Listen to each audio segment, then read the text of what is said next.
A lot of times the federal government thinks you're going to go away. They just think, Why would they think that? Because you got movie rights, they know you got movie rights, they know all that's out there. They go, no, he's going to make money out there. He doesn't want to deal with us. Let's see if they'll go away. If they don't go away, which means you filed a lawsuit, then they'll come to the table. We haven't filed a lawsuit, though. That's it. No, okay, and that's what we're going to talk about. Yeah. Tort claim has been filed. We've talked about that several times. There is a difference in the actual lawsuit and the tort claim, okay? I understand that now. Okay. Before I file or Hal files anything at all, first of all, there's, I think, a $500 filing fee, which we're already out a lot of out-of-pocket. I'm not talking about time, but we're going to have some understanding because I'm done with the childishness. I've been practicing law 20 years, and I have never in my life had a client behave towards me. If you have a problem with me, I would appreciate your taking it up with me. You got to answer the phone to take it up with you. I've called you about 20 times. You have not once in your life talked to me on the phone. Yes, Why is that? Because when you first got out of jail 2 times, you told me I have an absolute emergency, and I stopped what I was doing. Once was on a Sunday and once was on a Thursday night. And I left my family, and it was not an emergency. When you do that, you lose your privilege. What are you talking about? What instance was it? Was I being attacked by a baseball bat redneck across the street? No, absolutely Was the police here to take me to jail? Neither. Because there's been a lot of chaos. No, well, what was it? The first one was, it had to do with, I have to go back and look at my notes. One of them had to do with Laura and maybe Gable. I can't remember exactly. I've got it in my notes. And the other one had to do with your brother, with Jack. That Jack was saying something at some church and you didn't like it. And I'm like, you know what? We have talked many times. We have sat down. We have now come to Corinth. Okay? I don't make house calls. I don't think the doctor makes house calls. But we made a house call because this has got to be straight before we move forward. So, I agree. Kevin, let's talk about this. Let's talk about, once upon a time, there was an attorney who was scared of her client because he made great changes in the system. Okay, I'm not afraid of anybody, and Nor am I. May I finish? You sure can. And I think the fact that you are not in federal custody shows that. No, the fact that I'm an innocent man shows that. You are forgetting something. I am a victim to the system you represent and work for. I am tired of hearing, I saved your life.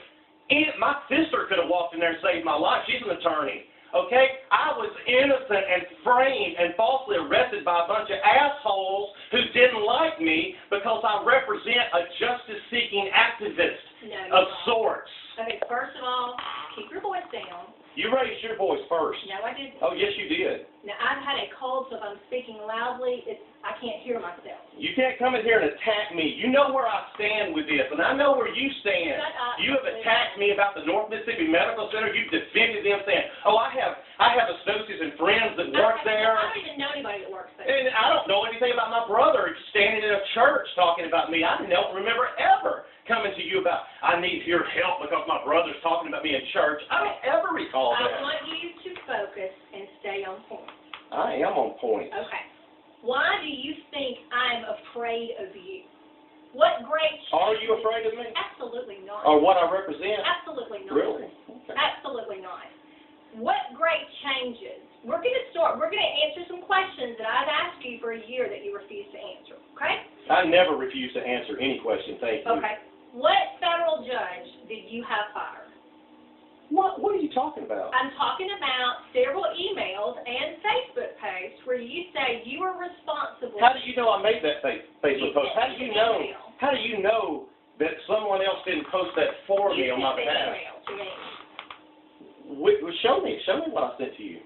sorry. I mean, I don't have my whole file with me, but you said you're Well, if you're going to bring it up, you need to have it. You need to show me tangible evidence of what you're talking about. Do you remember saying... Let me tell you this. Let me finish.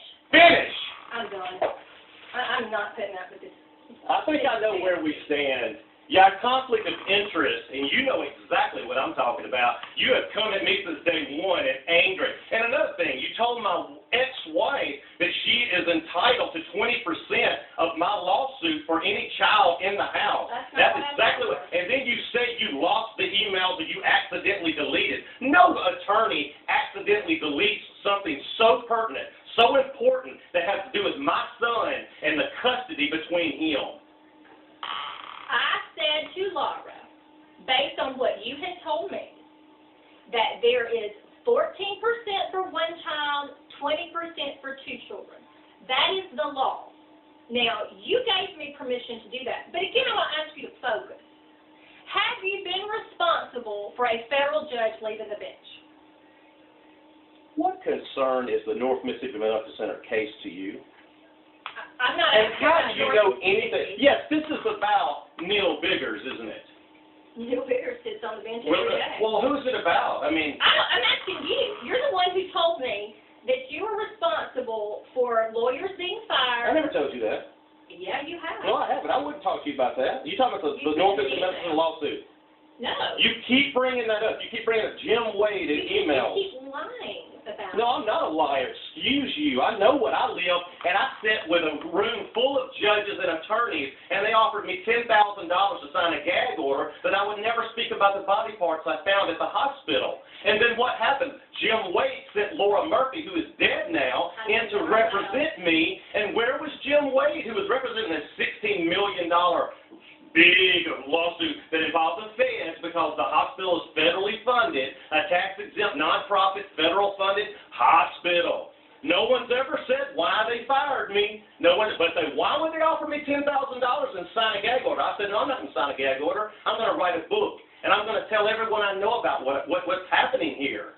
And then Jim Wade dropped the case that day. No, he dropped it. There's a difference. You did not pursue the lawsuit, but yet you keep saying over and over that he let the statute run. And no, I don't. He sent a letter to Laura, to the office where she worked, and said, you have 10 days to answer these interrogatories. Laura hid the letter. 20 days went by, and no one ever did.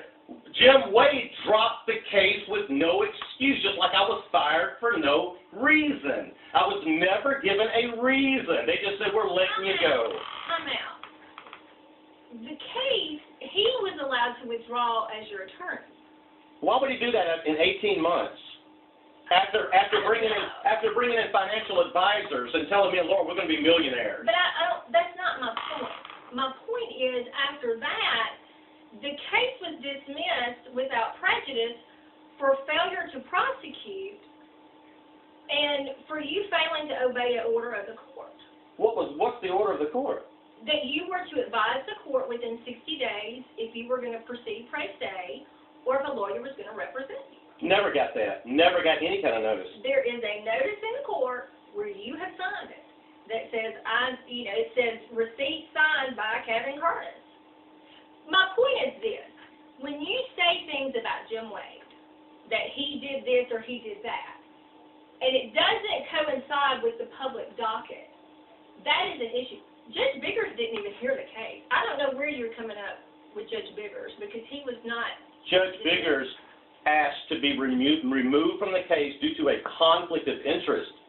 Jerry Davis was asked to. I have the documents in a file that big in my storage room. I have 5 federal judges that asked to be removed due to a conflict of interest. Why is that? How could that happen? Federal judges. I have 5 forms that say I, Jerry Davis, I, Neil Biggers. It was one after the other every month. I get that. I mean, I know Judge Biggers reassigned it because he took senior status. But, I mean, I don't think it has anything to do with the hospital because I very specifically remember a case, the biggest settlement I had against the hospital in the Bone case was Neil Biggers. He didn't recuse. He reassigned your case because he had just taken senior status. Judge Davis heard your case. He was the one who signed the orders and the report and recommendation. So, I mean, there's a mistake somewhere on communication because, I mean, I know what the docket says because I went back and looked at it. That's not my point, Kevin. My point is I don't know anybody that works at the hospital. I've had a couple of children there. I've sued them. That's it. I know Steve Holland to say, hey, there's Steve Holland. I have absolutely no connection to Steve Holland. I have no connection to the hospital. In fact, my father worked 42 years for Baptist, which is I guess you'd say, competitor of the hospital. So when you're making these accusations and you're putting me in a very negative light, it's not very professional. If you want to have an attorney-client relationship, it has to be built on some trust. And for you to say this silly stuff, you know, I have a bad attorney. My attorney threw me under the bus. I fired my attorney. Okay, then why am I here? Where are you getting that information from? From what you posted. Or what? Or someone else. I'm not on Facebook. It's on Twitter. So you watch my Twitter account? Absolutely not. I could give a rat's ass. I have a job and a life. I have friends who... How is that? Is that nice to have a job and a life? I wouldn't know. Well, get a job. Really? Yeah, get a job. You don't like me, do you, Christi? Not very much. I don't like you either. Well, good. I haven't liked you for a long time. Let me show you something. We're good. Get yourself a new lawyer. I'm glad. You see this? You see that right there? You see my face? I'm gonna make a point right now. I'm on the front page of that newspaper.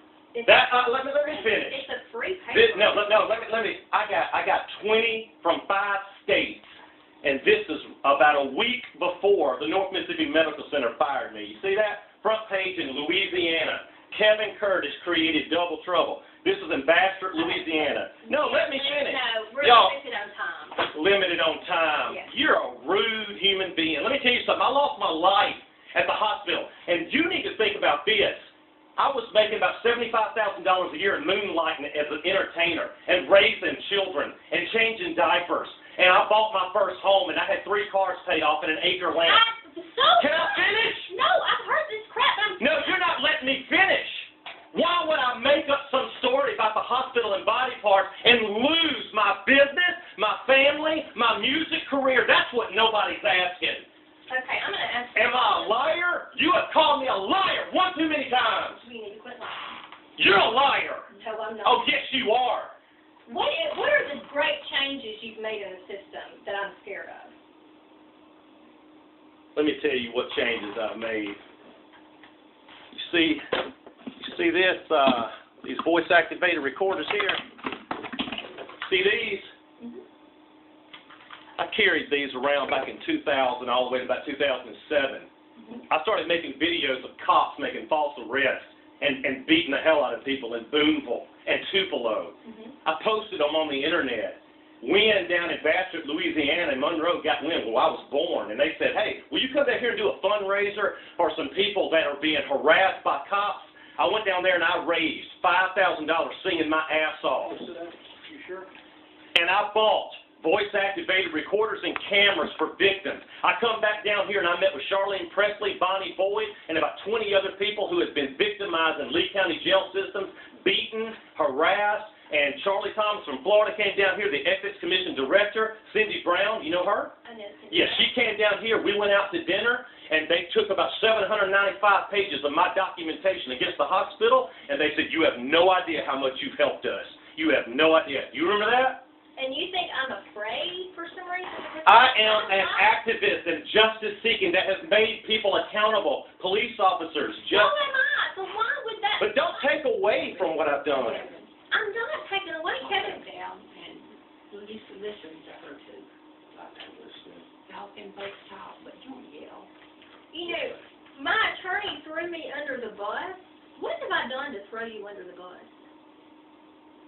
you went and emailed my ex-wife, and you That's empowered her with information about my lawsuit and said, well, you are entitled to this amount. Information. I told her what child support guidelines, but she knew them.